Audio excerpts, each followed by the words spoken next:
نحمدہ ونصلی علی رسولہ الکریم اما بعد۔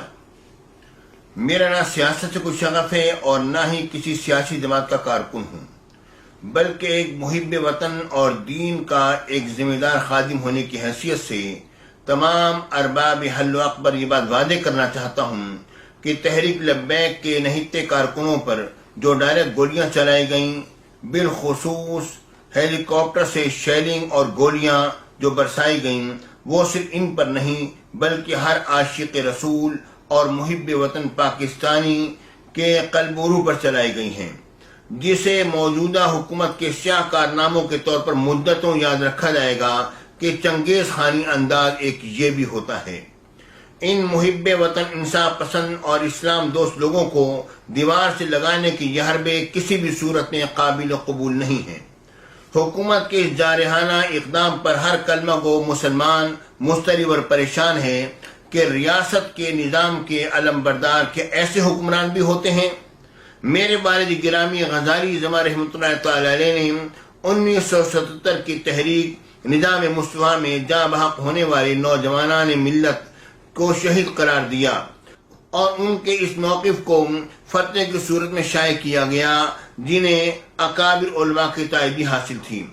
آج جو لوگ ناموس رسالت کے تحفظ کی خاطر اپنی جانوں کو نذرانہ پیش کر رہے ہیں اور جو شہید ہو چکے، وہ بلا شبہ وہ شہید ہیں، کوئی شبہ نہیں۔ لبیک والوں کو کسی بھی صورت میں شکست نہیں دی جا سکتی۔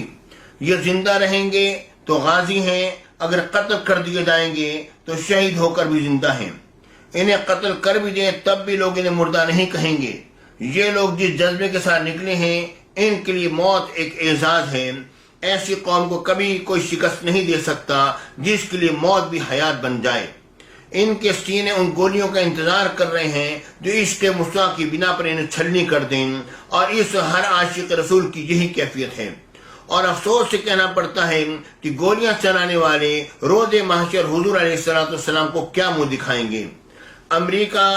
سمیت تمام مغربی اقوام ہر قسم کے مادی اسباب سے